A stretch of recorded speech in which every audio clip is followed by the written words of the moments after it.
Muy buenas tardes, bienvenidos una vez más a este ciclo de Prevención TV. Bueno, vamos a volver a algo a lo que hace rato no volvemos, ¿no? Después de todo somos cardiólogos, así que vamos a volver al mundo de la cardiología. Una historia que Javier y yo hemos vivido muy de cerca porque los dos somos cardiólogos de alrededor de 30 años. Y lamentablemente pasa el tiempo. Pasa. Sí. Y en estos 30 años hemos visto evolucionar mucho el mundo de la cardiología y el mundo de la cirugía cardiovascular en particular. Así que luego de un breve corte vamos a estar charlando o debatiendo un poquitito sobre el tema.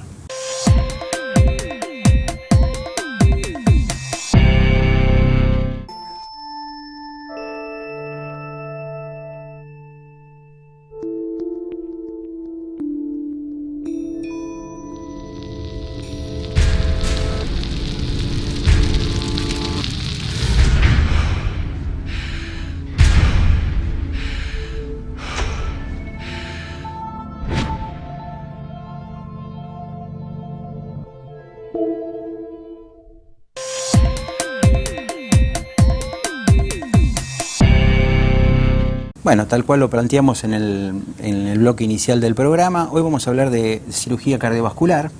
Allá en el año 1968, cuando el doctor Favaloro diagramó el tema del bypass, jamás pensamos la trascendencia que iba a tener ese tipo de intervenciones en nuestra vida cotidiana como cardiólogos. En aquel entonces, digamos que la posibilidad que nosotros le podíamos brindar a un paciente coronario era exclusivamente esta, la de la cirugía cardiovascular.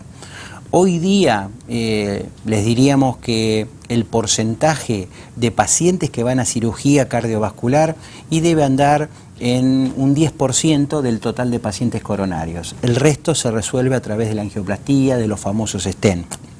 Entonces hoy vamos a hablar un poco de cuáles son las indicaciones de este tipo de cirugías que siguen teniendo vigencia, no solo para el paciente coronario, estamos hablando también de cirugía cardiovascular para los pacientes valvulares, que hoy día sí es la indicación más clara, inclusive están trabajando ya en el reemplazo valvular a través del cateterismo, pero todavía no tiene los resultados que puede llegar a tener una cirugía cardiovascular. Así que bueno, Fer, como primera medida, cuando un paciente se diagnostica, por ejemplo, vamos a hablar de una enfermedad coronaria, una lesión, ¿de cuántos vasos tiene que ser como para que nosotros optemos por la opción o en qué lugar debe estar esas lesiones para que nosotros optemos por una cirugía cardiovascular en relación a un stent? Bueno, vamos a clarificar dos cosas. Primero, la cirugía cardiovascular. Primero, Javier está hablando de un paciente al que por diferentes razones nosotros no hemos podido controlar con medicamento.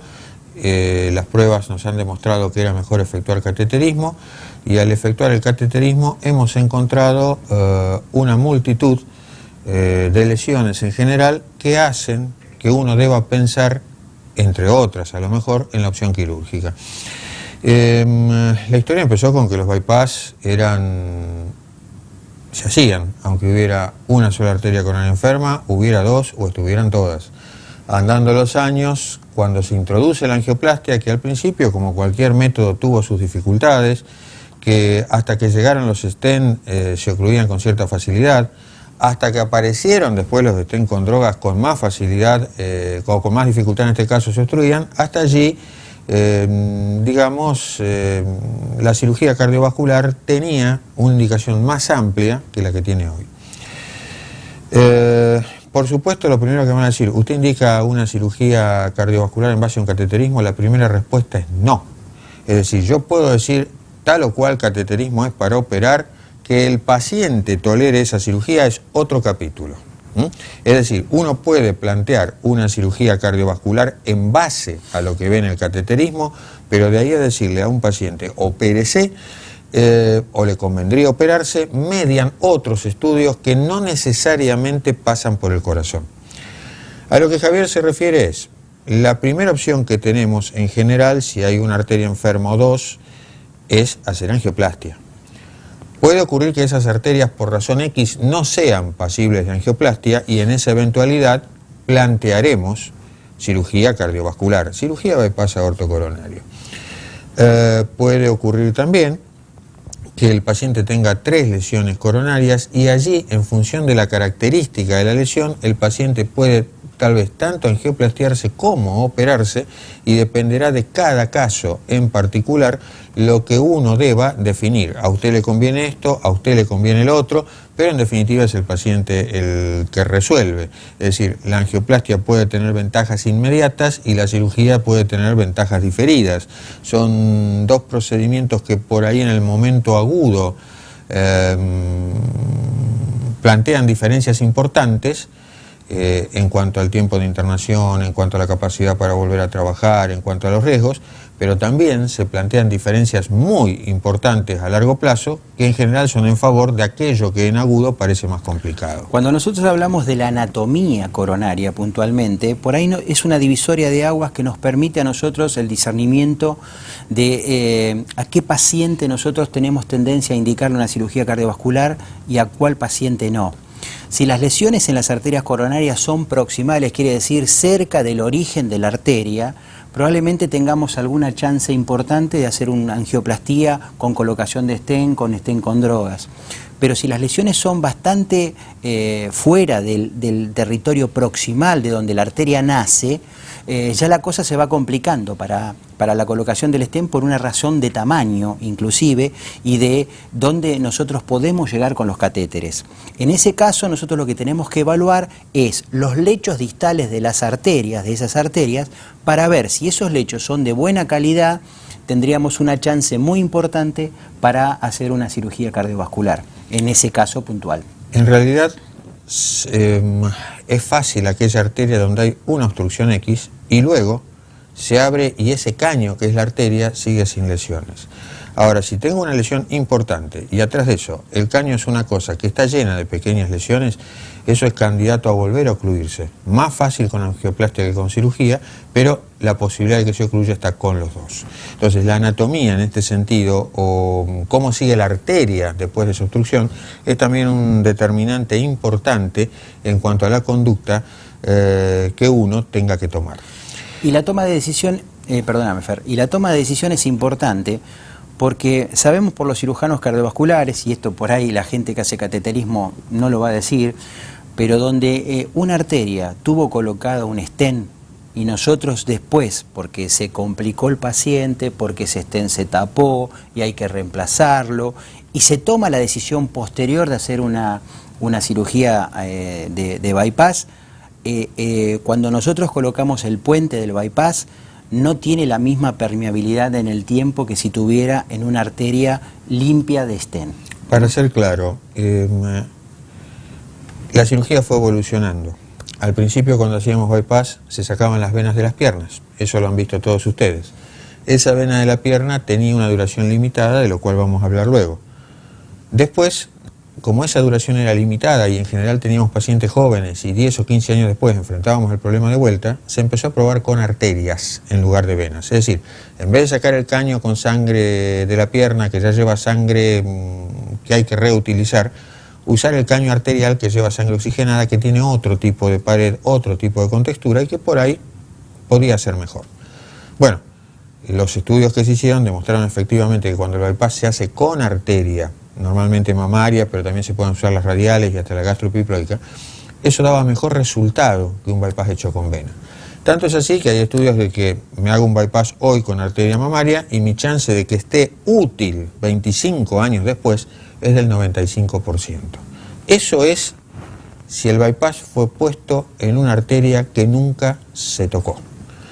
Si en cambio hay una angioplastía previa, hay un stent con o sin droga, aparentemente esa permeabilidad ya no llega a 95% 20 años después. Hablan de 70% o menos. Es decir, de alguna manera, si bien resolvemos el problema en agudo, no deja de ser una suerte de agresión con la cual la arteria tiene que convivir y empieza a modificar incluso sus características intrínsecas a posteriori.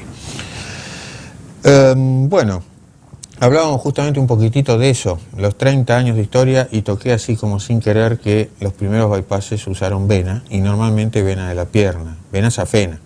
Esto era una primera complicación porque no todas las venas eran útiles.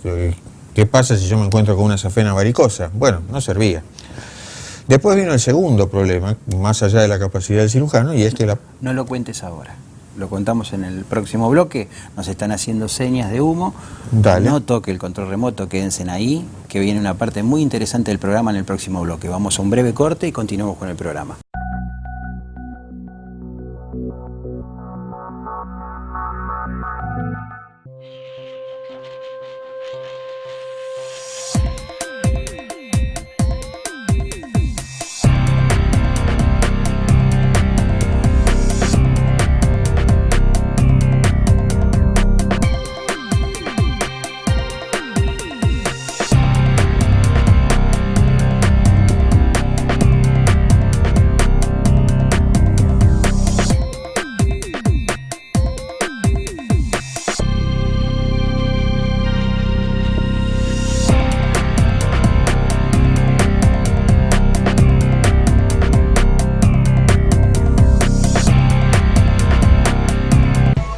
Desde que usted contrata una cobertura médica hasta que comienza a utilizarla, todas las empresas son iguales. Después, es mejor que sea el Círculo Médico de Quilmes, quien le ofrece a través de Femeva Salud Quilmes y Emedic una real libre elección del profesional en su consultorio particular y beneficiarse con su aporte de ley.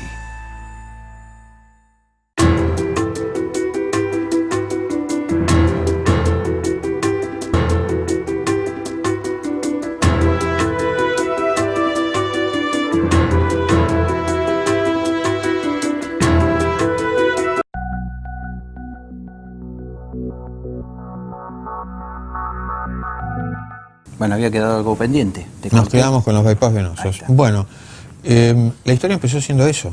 Al principio nadie se animaba a hacer un bypass con arteria.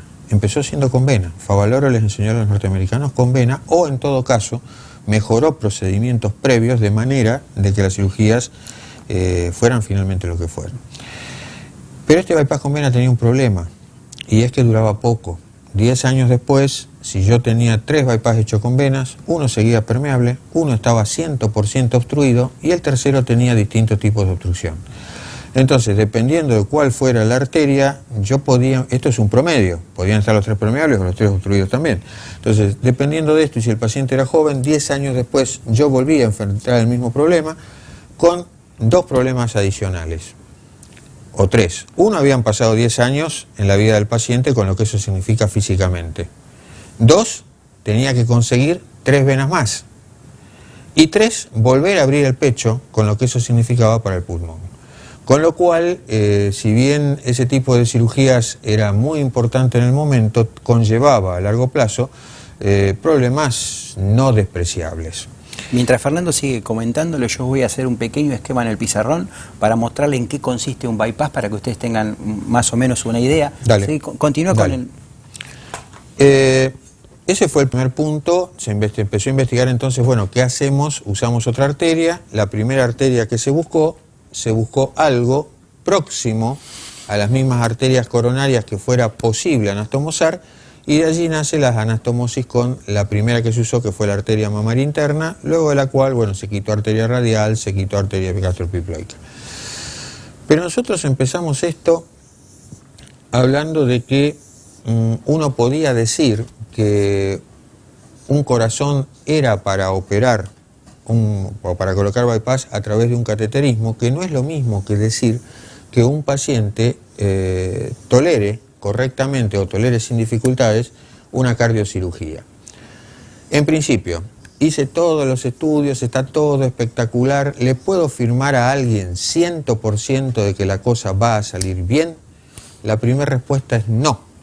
En ningún estudio de los que tenemos hecho hasta hoy podemos asegurar con margen de credibilidad hasta más allá de un 95%. Disculpen, ¿terminaste, Javier? ¿Lo querés explicar? Ya estamos. Bueno, acá tenemos la arteria aorta, que es la arteria que sale, la principal arteria que sale... La aorta es el caño maestro, por definirlo así, del cuerpo. La que sale del corazón, ¿no? Bueno, entonces acá tenemos la aorta y las dos primeras ramas de la arteria aorta son las coronarias.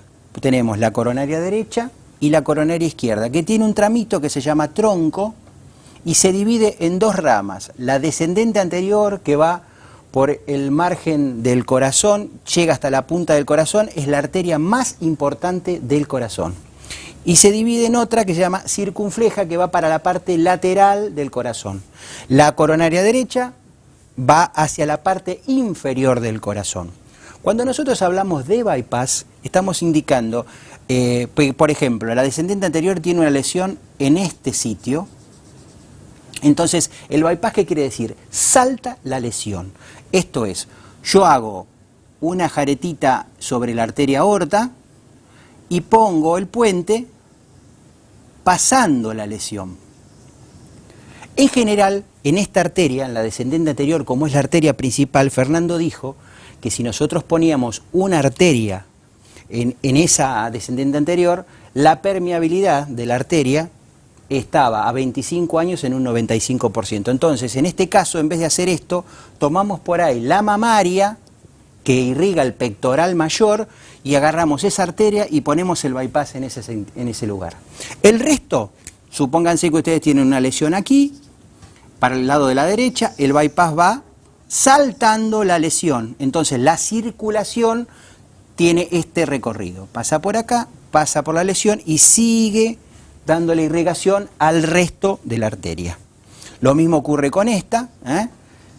Ahora, por ejemplo, una de las indicaciones quirúrgicas que hoy día es, si nosotros tenemos una enfermedad de tronco, es decir, una lesión muy importante acá, en la parte proximal de la coronaria izquierda, que se divide en esas dos ramas, en general no se puede hacer una angioplastía ahí porque estaríamos tapando toda la irrigación del corazón del lado izquierdo. Entonces, cuando nosotros tenemos este problema anatómico, cuando descubrimos este problema anatómico, en general planteamos el tema de los bypass. O estas lesiones, como hablamos también en el primer bloque, si están en un lugar bastante distal, también tenemos problemas para llegar con el tema de los stent. Así que le queríamos mostrar esto como para que ustedes tengan una idea de lo que se trata un bypass. Bueno, y quisiera terminar con algo. Creo que lo de Javier ha sido muy gráfico, muy claro para el que no entienda de qué se trata un bypass. Con esto es imposible no entenderlo. Soy un pésimo dibujante, así que... Aún así se entendió bien. Pero lo que quería terminar es con esto. Uno dice, en base al cateterismo, yo me puedo plantear 3 bypass. Perfecto. Para saber si el paciente es o no candidato a tolerar la cirugía, yo tengo que pasar por una revisación que me va a indicar mi cardiólogo de cabecera, pero que normalmente pasa lejos del corazón. Al margen de tener que plantearse análisis de sangre que van a recorrer todo nuestro cuerpo para ver dónde estamos parados, al margen de tener que agruparnos y saber qué tipo de grupo sanguíneo tenemos, porque no son raras las transfusiones aquí, y sería un mal momento descubrir que uno tiene un 0 Bombay o que uno es un 0 negativo y no tiene los dadores que requiere. Además de eso hay que hacer 2 o 3 cosas puntuales, siempre hablando de bypass porque las válvulas son distintas. Uno necesita saber cómo llega la sangre al cerebro, porque por las condiciones en que se hace un bypass es necesario que no existan obstrucciones en las carótidas. Si existen obstrucciones en las carótidas, o hay que arreglarlas antes o hay que arreglarlas al mismo tiempo. Si no, se corre el riesgo de salir hemipléjico. Un segundo punto es ver qué capacidad pulmonar tenemos. Para que ustedes no lo puedan creer, uno va a abrir el pecho y al contacto con la atmósfera, el pulmón hace esto, se retrae. Y se puede retraer en un volumen importante, hasta un 50% del volumen. Entonces yo tengo que estar absolutamente seguro que cuando el cirujano cerró y desapareció el contacto con la atmósfera, el pulmón se volvió a expandir. Porque si el pulmón no se vuelve a expandir, la cirugía es un éxito, pero el paciente está muerto. Entonces, hay temas puntuales, les pongo los ejemplos más groseros, que el cardiólogo en cada caso en particular, en el momento que le dice, bueno, mire, tendríamos que considerar esta posibilidad, pero hágase todo esto. Porque esto es como un mecanismo de relojería, tiene que estar todo perfecto, porque si no, con el cateterismo solo, si no funciona la angioplastia, antes que arriesgar una cirugía que está condenada a terminar mal, preferible intentar ajustar un tratamiento médico y que el paciente limite su actividad habitual, ¿no? Resumiendo lo que está diciendo Fernando, nosotros cuando vamos a indicar una cirugía cardiovascular, vamos a hacer un ecodoppler de vasos de cuello para ver si no hay obstrucciones en el cuello, porque nosotros tenemos que hacer ese clampeo en la arteria aorta que estaba mostrando en el gráfico, y ahí se puede desprender alguna placa y generarme un accidente cerebrovascular. Tenemos que ver cómo está la funcionalidad pulmonar a través de una muy buena evaluación neumonológica. Y el estudio es muy tonto porque en esencia lo primero que pide un neumonólogo es una espirometría. Ustedes soplan dentro de un tubo y aunque les parezca mentira, si ese soplar está bien hecho, uno puede tener idea de cómo se maneja el oxígeno y el dióxido de carbono dentro del pulmón de cada cual. Otro tema también es la función hepática y la función renal. ¿Por qué? Porque vamos a estar sometidos a una cirugía de muchas horas en la cual tenemos que metabolizar un montón de anestésicos y de drogas y manejar una cantidad de líquidos muy importantes. Entonces, un deterioro de la funcionalidad renal o un deterioro en la funcionalidad hepática también podría ser alguna contraindicación para este tipo de cirugías. Lo que no es una contraindicación y que yo he advertido en muchos de mis pacientes que asusta es el hecho de ser diabético. El hecho de ser diabético para una cirugía cardiovascular no implica necesariamente que yo voy a tener una mala cicatrización, no implica necesariamente que yo voy a tener una infección inmanejable, no implica que mi azúcar o mis niveles de azúcar en particular no se van a poder manejar. Hoy por hoy el hecho de ser diabético no justifica que yo tenga temores en función de ninguna de estas tres cosas. Sí, por el hecho de ser diabético la cirugía puede ser más compleja porque mis arterias coronarias pueden estar más enfermas, porque a lo mejor por ser diabético me encuentro con enfermedad en las carótidas que tengo que resolver al mismo tiempo o antes, pero no por esas cosas a las que la gente normalmente le teme. Es decir, no piensen que por ser diabético van a cicatrizar mal, no piensen que por ser diabético se van a infectar más, no piensen que por ser diabético va a ser más grave el manejo del azúcar. Un capítulo más en esto: cada vez que uno tiene un diabético internado, por la razón que sea, que puede ser la cirugía cardíaca o no, los niveles de azúcar se manejan con insulina. Cuando pasamos toda esa tormenta aguda, recién después volvemos a las pastillas a las que estamos acostumbrados. Bueno. Pero con esto les quiero decir, la cirugía cardiovascular en sí tampoco hay que verla como un motivo de descompensación de una diabetes, porque no lo es. Finalmente, ha progresado enormemente, hay algún tipo de cirugía que se realiza sin parar el corazón, que se llama cirugía sin bomba, hay cirugías que no se hace la clásica cicatriz, sino que se usan una cicatriz entre las costillas que se llaman mínimamente invasivas, con lo cual toda esa repercusión en el esternón y demás no existe. Así que ha progresado muchísimo. No tenemos más tiempo, nos queda para hablar de las complicaciones, los tiempos de recuperación, si me va a doler el pecho, el tema de las piernas después de sacar las arterias, las venas afenas. Las piernas, hay un montón de cosas que será otro capítulo que vamos a charlar, porque es muy importante también que ustedes sepan los tiempos y cuándo me reincorporo en la parte laboral. Así que bueno, vamos a un breve corte y terminamos con el programa.